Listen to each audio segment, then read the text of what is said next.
In October 1981, the average 30-year fixed mortgage rate in the United States reached an all-time high of 18.63%. Yet despite these staggering rates, people continue to purchase homes. Fast forward to today. While the current mortgage rates are significantly lower than the peak in the early 80s, many potential buyers are hesitant, wondering, should I wait for rates to drop? Here's the unvarnished truth. Waiting could cost you thousands, and I'm going to show you why. Welcome to this special episode of the Martini Mortgage Podcast. This is episode 205, which is called, Should You Wait to Buy with Rising Mortgage Rates? Now, before I dive into the insights you need to make the smartest decision for your future, not just for today, but for the long haul, I need to make the legal folks happy. So, I'm Kevin Martini, a certified mortgage advisor, producer, branch manager, NMLS 143962, with the Martini Mortgage Group at Gold Star Mortgage Financial Group Corporation, NMLS 3446, equal housing lender. This podcast is here to inform, educate, and entertain, not to provide legal or professional advice. Now, I get it. You want to lock in the lowest possible interest rate. Nobody wants to overpay, and waiting feels like it's the safe move. But here's what most people just simply don't consider. You're not just waiting for rates to drop. You're competing against every other buyer who's waiting too. And when that day comes, home prices will surge. Demand will skyrocket. Suddenly, that better rate won't matter because homes will be even more expensive. Consider this. In the early 2000s, the U.S. experienced a housing boom fueled by low mortgage rates and a surge in speculative buying. When rates eventually rose, many who had waited found themselves priced out of the market as home prices had escalated behind their reach. The moment mortgage rates dip, buyers flood the market. It's like a Black Friday sale, except the discounts never come. Instead, bidding wars break out, sellers raise prices, homes that were sitting on the market for months, gone overnight. And those waiting for the perfect moment, they're now paying way more for the same house, sometimes tens of thousands of dollars more. Still think waiting's a good idea? The reality is, affordability isn't just about interest rates.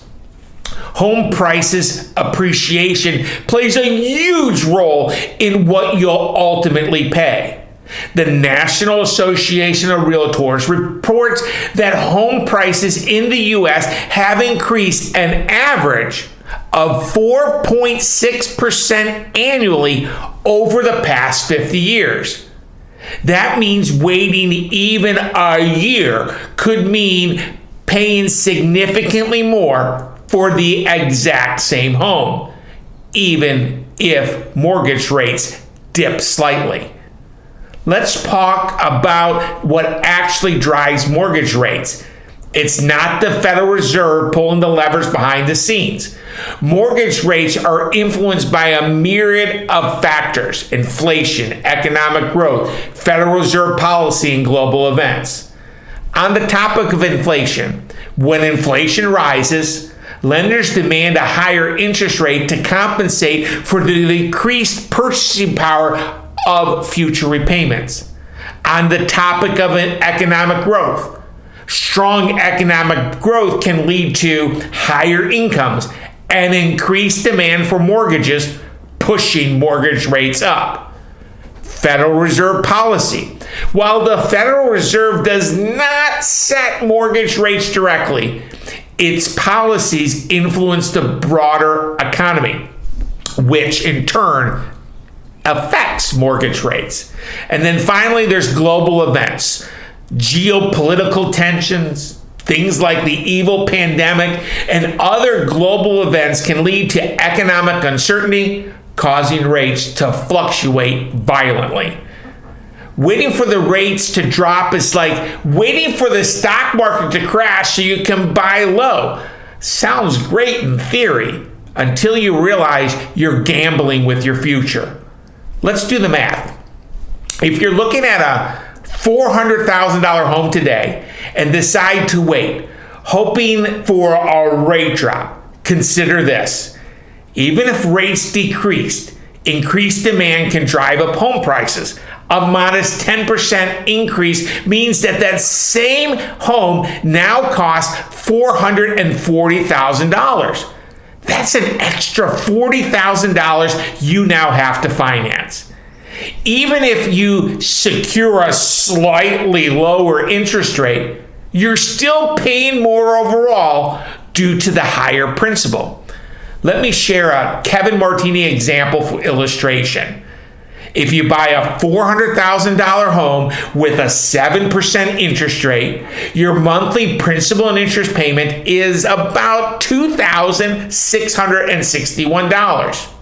If rates drop 1% to 6%, but the price of the home jumps to $440,000, your principal and interest payment is now $2,638. A small difference, right? But over 30 years, you'd pay nearly $20,000 more in total cost by waiting. The smart move.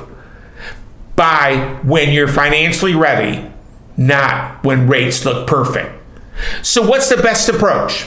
Get in now and refinance later. Here's why.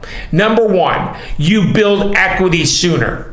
Every month you wait is a month you're paying someone else's mortgage instead of yours.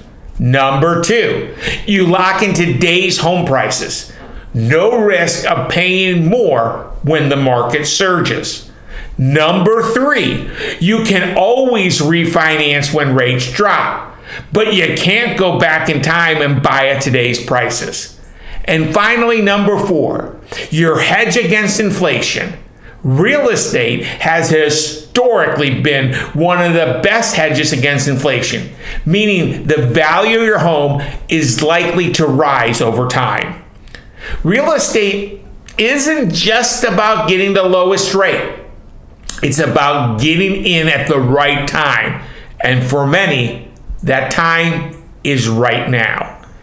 If you take one thing away from this podcast, let it be this. The best time to buy a home isn't when the rates are perfect. It's when you are ready. Don't let fear or headlines hold you back from building your future. Want help figuring out if now is the right time for you? Send me a message or book a free strategy call. I'll walk you through the numbers, no pressure, no sales pitch, just real advice that puts you in control of your home buying journey. Again, my name is Kevin Martini, and I can be reached by dialing 919-238-4934. Thank you for tuning in to episode 205 of the Martini Mortgage Podcast called Should You Wait to Buy with Rising Mortgage Rates? If you found this helpful, don't forget to like, subscribe, and share this podcast episode with someone you care about. Remember this, homeownership isn't just a dream, it's a strategy. And with the right strategy, together, we can make it happen.